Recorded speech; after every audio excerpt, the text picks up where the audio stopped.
Hello, my friends. Welcome back to Timeless Stories. It is so good to have you here. Let us take a breath together. Imagine you are standing in a small, quiet room. The light is pale and cool. Outside, a city is waking up, but inside this room, there is only a desk, a chair, and a glowing computer screen. The connection is slow. Images appear one piece at a time. Words load in thin lines across the screen. And the man sitting here leans forward, reading carefully, searching for something. He types a single word. Beer. Names appear: Germany, America, Japan. He types another word. China. And the screen feels almost empty. How could a country with more than 1 billion people be almost invisible inside this new digital world? That question stays in the room long after the man stands up. It travels home with him. It follows him to sleep, and it changes everything. In this story, you will discover how a former English teacher turned rejection into movement, how a small Chinese company faced one of the world's largest internet businesses and survived, and why Jack Ma's most difficult lesson may have arrived after he had already won. Beneath the money and the technology, one deeper question will follow us. Could understanding people matter more than understanding machines? So make yourself comfortable and let the story begin. Our journey begins with a bicycle beside West Lake. Jack Ma was born in 1964 in Hangzhou, a beautiful city in eastern China. Mountains rise beyond the streets. West Lake reflects trees, boats, and the slow change of seasons. The city feels ancient and gentle. But Jack's childhood was not a life of comfort or ease. His parents performed a traditional kind of musical storytelling. Their voices filled rooms with old tales and local history. But their work brought little money. Jack grew up in a simple home. He had no powerful family connections, no wealthy relatives, no easy path ahead. He was small. He was thin, and he was not a brilliant student. Mathematics often defeated him. Important exams stopped him more than once. He failed the entrance exam for college. He tried again. He failed again. Only after another attempt did he finally enter a teacher's college in Hangzhou. But one subject felt completely different. English opened a window. As a teenager, Jack heard that foreign visitors were beginning to arrive in Hangzhou. He wanted to speak with them. So he began riding his bicycle to hotels near West Lake. Early in the morning, before most people were awake, he offered free guided tours. In exchange, he asked only for conversation. Day after day, he waited in the cool morning air with his bicycle and a few uncertain English words. He listened to foreign sounds. He made mistakes. He laughed. He tried again, and slowly those foreign sounds became something familiar. One Australian family grew especially close to him. Through their letters and friendship, Jack began to understand that the world outside China was larger, stranger, and more full of possibility than he had imagined. English did more than give Jack words. It taught him to cross distance. It taught him that a person on the other side of the world could become a friend. So what happened when the school finally welcomed him? Jack became an English teacher. His salary was small. His classroom was simple. But his students remembered his energy for years afterward. He could turn a difficult idea into a living story. He could make a quiet room lean forward and listen. He was exactly where he should have been, and yet life kept saying no.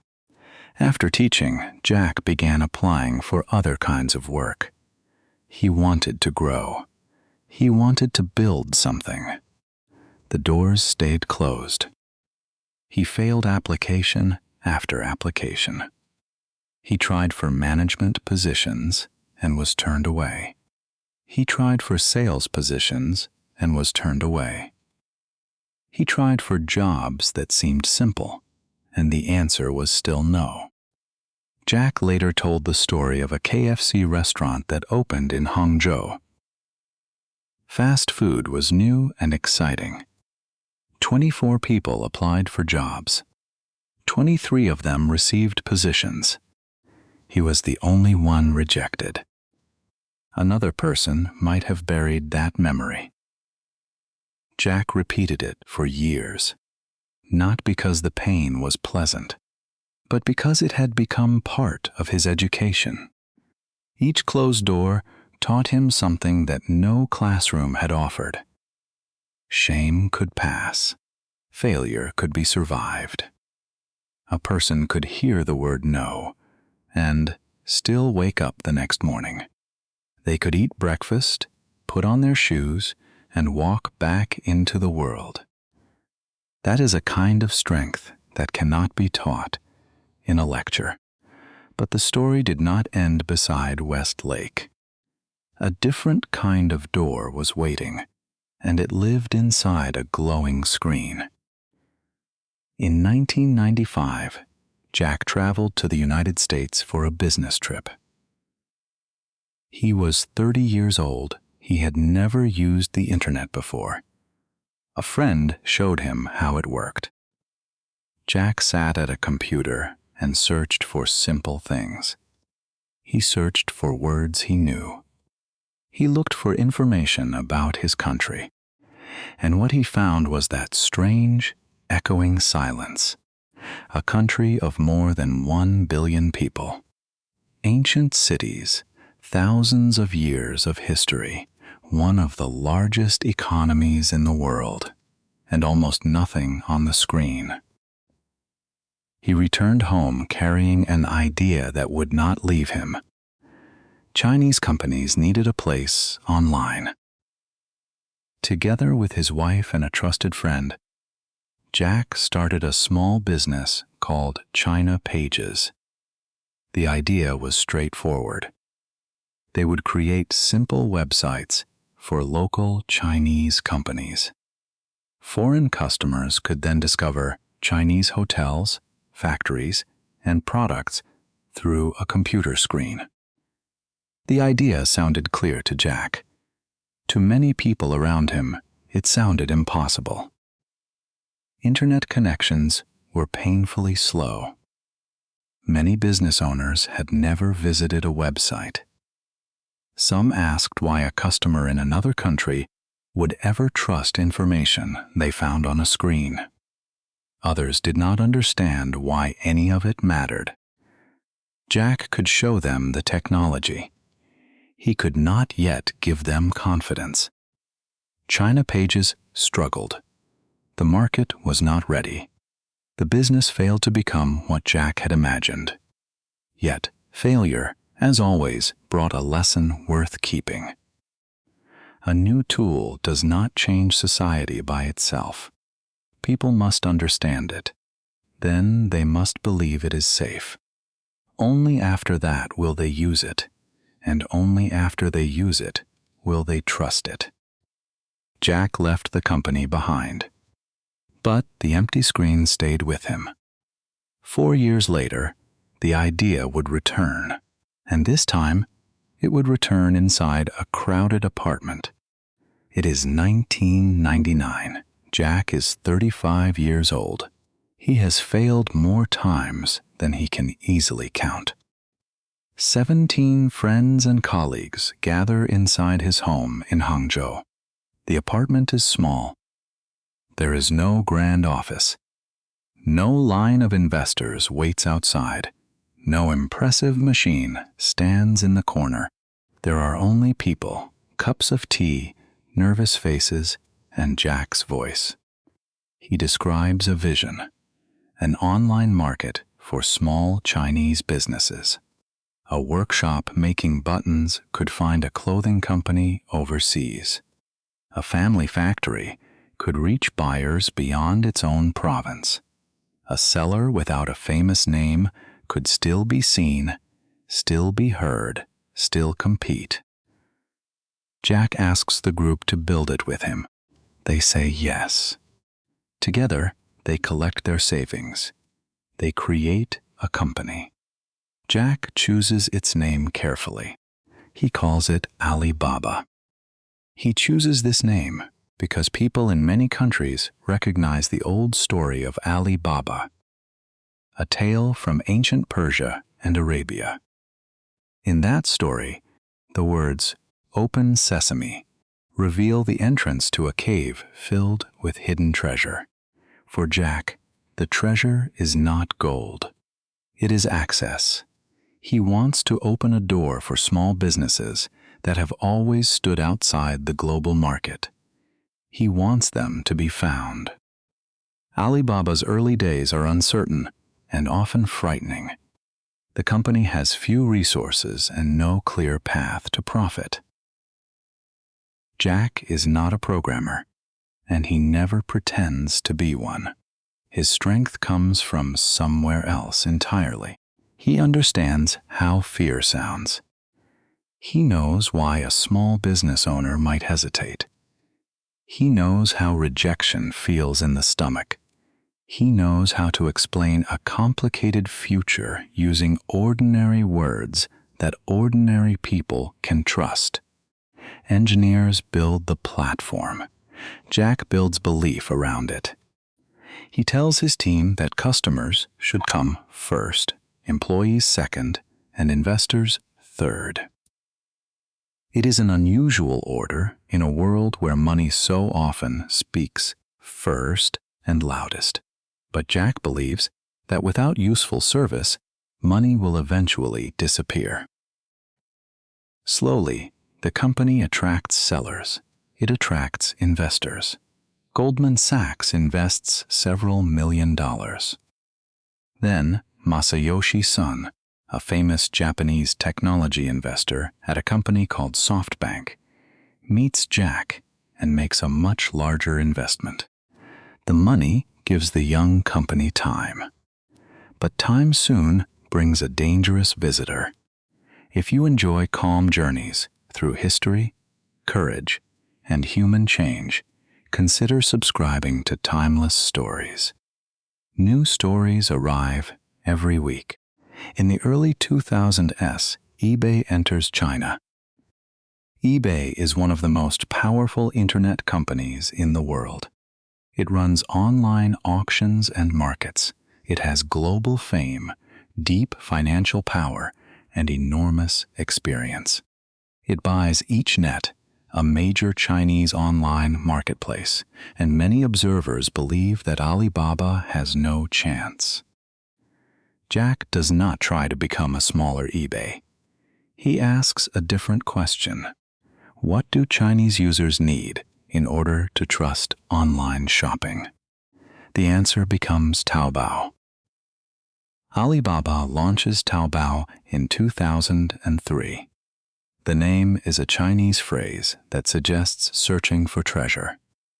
The website feels busy, bright, and alive.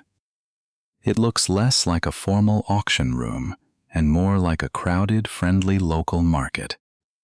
Small sellers can open stores without paying any listing fees. They can experiment without losing money before their first sale. The barrier to entry. The initial difficulty of getting started is very low, but the most important difference is conversation. On Taobao, buyers and sellers can speak directly to each other. A buyer can ask about the size of a shirt before purchasing it. A parent can ask when a toy will arrive. A customer can discuss price, color, quality, or delivery before pressing any button. This seems perfectly normal today. In 2003, it changed the feeling of online trade completely. A silent web page can feel cold and distant. A conversation feels human. Buying becomes more than click and pay. It becomes ask, listen, and decide. Taobao also stays close to local habits and local users. Its team watches how people use the site every day. When something feels confusing, they change it. When sellers ask for help, the company creates tools and support. eBay, meanwhile, runs a system that works well across many countries. But success in one place can become blindness in another. Many important eBay decisions are made by people outside China. The service feels less flexible. It expects local users to enter a global model. Taobao builds the model around local users instead. It is familiar, personal, and completely free. Slowly, the balance changes. By 2006, Taobao has taken a strong lead in the Chinese market. eBay reduces its direct operations in China and eventually steps back. The small local company has survived the global giant. Alibaba does not win because it has more money. It wins because it listens more closely. Now, here is where the story becomes interesting. That victory changes the company. Alibaba expands into new territories. Taobao connects ordinary buyers and sellers across China. Alipay, the company's payment system, makes online financial transactions feel safer and simpler. Together, these services form something like a digital city. There are shops, roads, warehouses, and payment systems all working side by side. Then smartphones spread rapidly across China. Once again, Alibaba faces a choice. It can remain built for desktop computers, or it can enter the small screens that people carry everywhere. The company moves toward mobile technology. Shopping becomes easier from a phone. Payments become faster. Sellers can manage their stores without sitting in a fixed office. A farmer in a small town does not need a large computer system. A young parent does not need a physical shop on a busy street. A phone can become a doorway into the market. Alibaba's original idea grows far larger than Jack's apartment. Yet, Jack wants the company to think beyond quick success and immediate profit. He says that Alibaba should survive for 102 years. The number carries a simple meaning. Founded in 1999, a life of 102 years would allow the company to exist in 3 different centuries: the 20th, the 21st, and the 22nd. It is a bold dream. It also contains a quiet warning. A company that depends completely on one founder cannot last 102 years. Then, in September 2014, the lights of New York come into view. Alibaba offers shares to the public on the New York Stock Exchange. This means ordinary and professional investors around the world can buy a small piece of the company. The event is called a public offering. Alibaba raises about $25 billion. At that time, it is the largest public offering in history. Its name appears across giant screens in New York City. Cameras follow Jack. Reporters repeat the story of the small English teacher who had once been rejected from a fast food restaurant in Hangzhou. The crowded apartment now seems very far away. Alibaba is valued at more than $200 billion.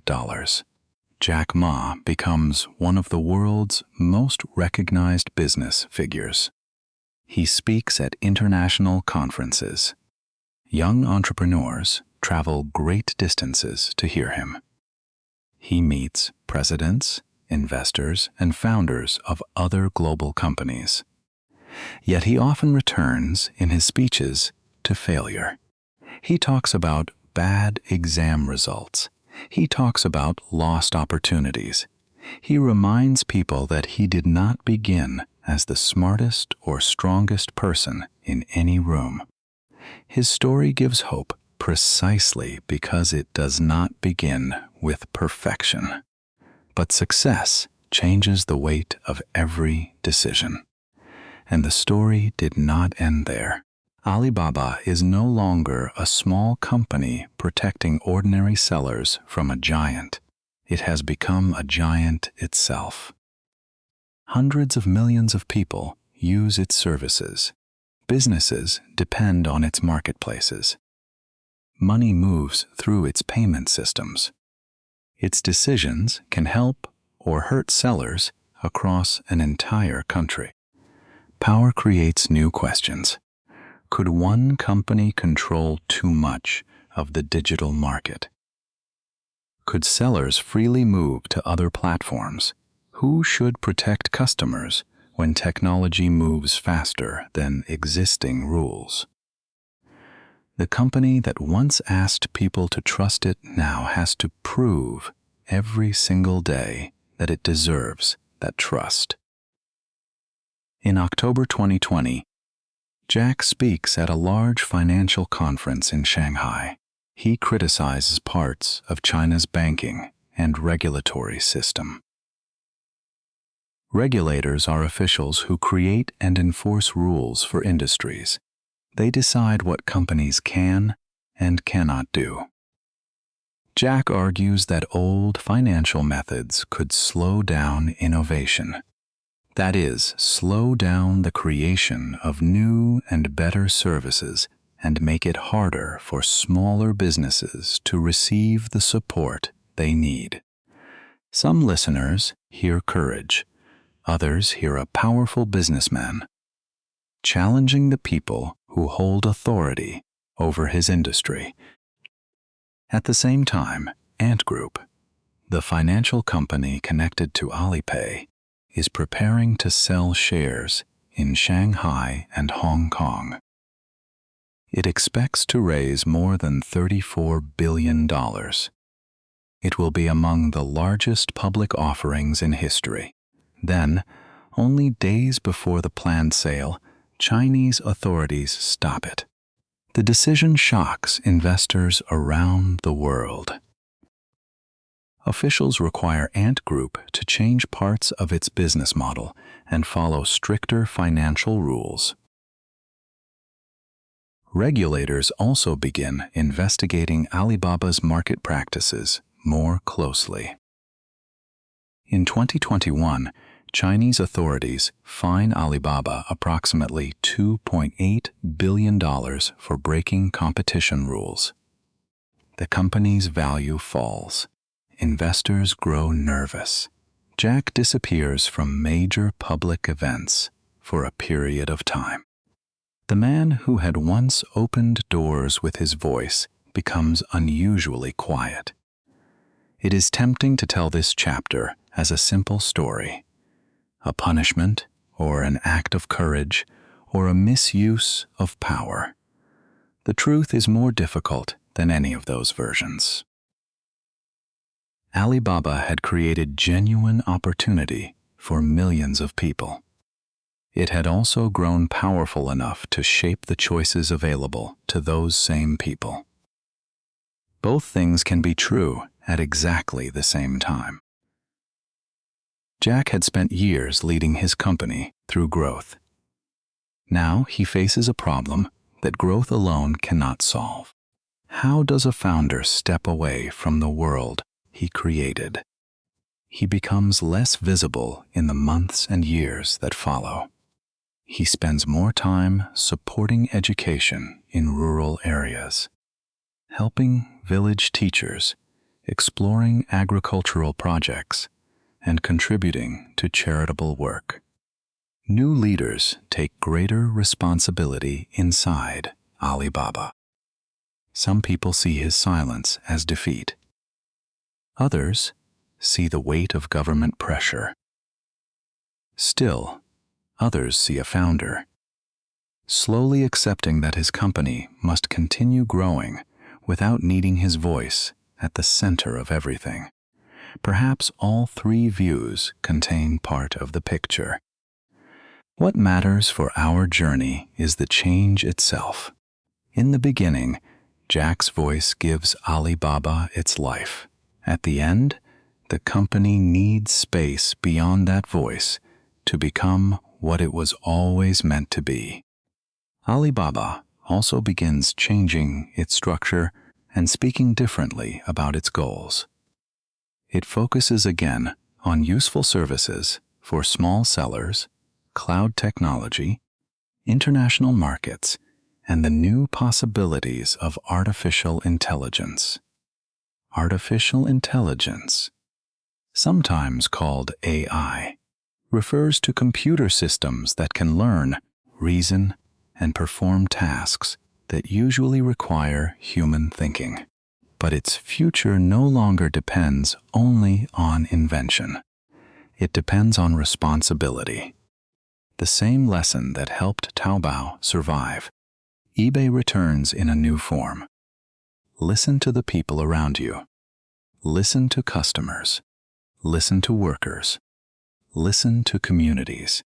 Listen even when the answer is uncomfortable.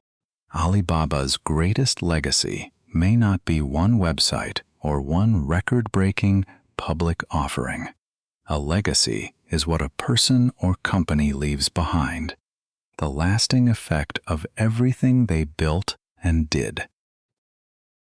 It may be the millions of small beginnings made possible through its platforms.